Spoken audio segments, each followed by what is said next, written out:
অসমত আকৌ নতুনকৈ বিজেপি চৰকাৰ গঠন কৰি কিন্তু অসমৰ কৃষকসকলৰ বাবে এক বৃহৎ আঁচনি লৈ আছে অসম চৰকাৰৰ তৰফৰ পৰা। হয়, আপোনালোকে যিসকল নেকি ক্ষুদ্ৰ আৰু প্ৰান্তীয় কৃষক আছে, অৰ্থাৎ যিসকল নেকি সৰু বা মজলীয়া কৃষক আছে, সেইসকলক কিন্তু অসম চৰকাৰৰ তৰফৰ পৰা একেলগে 11,000কৈ টকা প্ৰদান কৰিব। হয়, আৰু এই বিষয়ে কিন্তু অসমৰ মুখ্যমন্ত্ৰী হিমন্ত বিশ্ব শৰ্মা ডাঙৰীয়াই নিৰ্বাচনী প্ৰচাৰৰ সময়ত তেখেতে নিজ মুখে ঘোষণা কৰিছে আৰু সেয়া কিন্তু এতিয়া কাৰ্যকৰী হ'বলৈ গৈ আছে।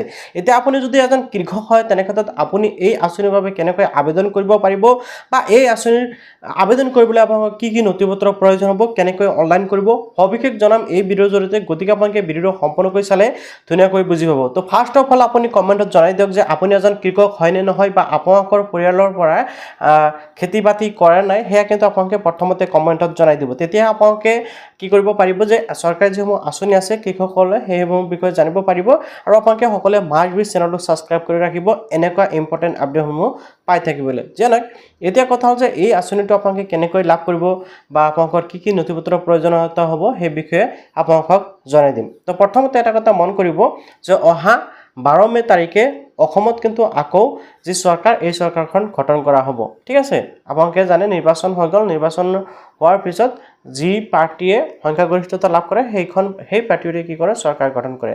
তো অসমত আকৌ যিহেতু বিজেপিয়ে সংখ্যাগৰিষ্ঠতা লাভ কৰিছে, সেয়া আকৌ কিন্তু বিজেপিৰ পৰা চৰকাৰখন গঠন কৰিব আৰু 12 মে তাৰিখৰ দিনাখন চৰকাৰ গঠন কৰা হ'ব।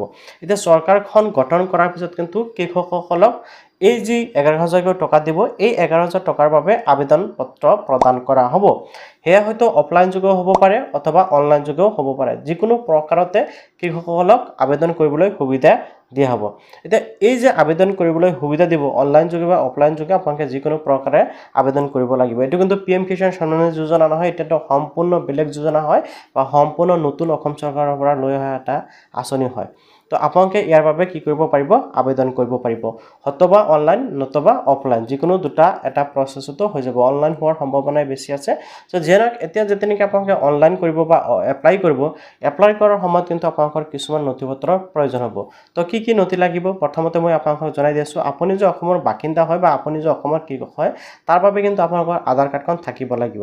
আধাৰ কাৰ্ডৰ লগতে আপোনালোকৰ বেংক একাউণ্ট থাকিব লাগিব, কিয়নো বেংক একাউণ্টত আপোনালোকক টকাটো প্ৰদান কৰা হ'ব। আধাৰ কাৰ্ড, বেংক একাউণ্ট আৰু আপোনালোকৰ ভোটাৰ ID কাৰ্ড হৈ গ'ল।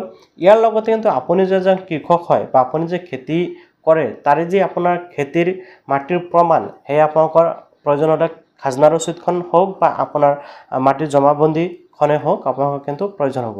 ইয়াৰ লগতে হয়তো আৰু এটা ডকুমেণ্টছ প্ৰয়োজন হ'ব পাৰে আৰু সেই ডকুমেণ্টছটো হ'ল কিষাণ পঞ্জীয়ন ID বা ফাৰ্মাৰ ID। আৰু আপোনালোকে কিন্তু বহুতেই জানে অসমত কিন্তু ইতিমধ্যে ফাৰ্মাৰ ৰেজিষ্ট্ৰেশ্যন চলি আছে। আপুনি যদি এজন কৃষক হয় আৰু চৰকাৰী আঁচনিসমূহ যদি আপোনালোকে পাই থাকিব বিচাৰে, তেনে ক্ষেত্ৰত আপোনালোকে সকলোৱে ফাৰ্মাৰ ৰেজিষ্ট্ৰেশ্যন কৰিব লাগিব। অৰ্থাৎ চৰকাৰে যিকোনো সুবিধা ল'বলৈ আপুনি যে এজন কৃষক, সেয়া কিন্তু প্ৰমাণ কৰিবলৈ হ'লে ফাৰ্মাৰ ID কাৰ্ডখন যদি থাকে বা ফাৰ্মাৰ ID কাৰ্ডখন থাকিলেই আপোনালোকে কিন্তু সুবিধাসমূহ ল'ব পাৰিব। গতিকে আপোনালোকে যদি এতিয়ালৈকে ফাৰ্মাৰ ৰেজিষ্ট্ৰেশ্যনটো কৰা নাই, আপোনালোকে সকলোৱে কৰি ল'ব পাৰিব বা অনলাইনতে কৰিব পাৰিব। যদি ভিডিঅ'টো লাগে আপোনালোকে কমেণ্টত জনালে মই নেক্সট ভিডিঅ'ত আপোনালোকক দেখুৱাম যে আপোনালোকে ফাৰ্মাৰ ৰেজিষ্ট্ৰেশ্যন কেনেকৈ অনলাইন যোগে কৰিব পাৰি।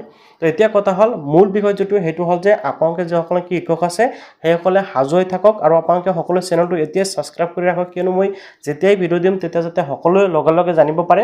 কিয়নো এই এপ্লিকেশ্যন প্ৰক্ৰিয়াটো কিন্তু বেছি দিন নচলি থাকে, এসপ্তাহ বা 10 দিনলৈকে চলি থাকিব আৰু এই সময়ছোৱাৰ ভিতৰতে কিন্তু আপোনালোকে এপ্লিকেশ্যনটো কৰিব লাগিব। সেয়ে আপোনালোকে সকলো চেনেলটো ছাবস্ক্ৰাইব কৰি ৰাখিলে আপোনালোকে আপডেটটো যেতিয়া নেকি আবেদন প্ৰক্ৰিয়া আৰম্ভ হ'ব, লগে লগে কিন্তু আপোনালোকক আপডেটটো দি দিম।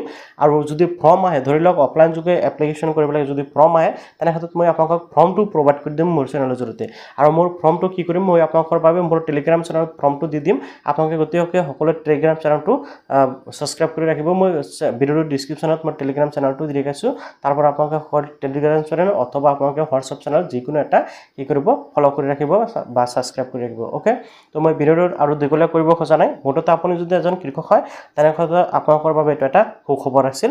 মই জাষ্ট আপোনালোকক ডিটেইলছটো দি দিলোঁ। এতিয়ালৈকে অনলাইন আবেদন প্ৰক্ৰিয়া আৰম্ভ হোৱা নাই, অতি শীঘ্ৰে ইয়াৰ বাবে আবেদন প্ৰক্ৰিয়া আৰম্ভ হ'ব, যাৰ বাবে মই চেনেলটো ছাবস্ক্ৰাইব কৰিব বিচাৰিছোঁ। আৰু যেতিয়া নেকি আবেদন প্ৰক্ৰিয়া আৰম্ভ হ'ব তেতিয়া লগে লগে মই ভিডিঅ' বনাই আপোনালোকক জনাই দিম।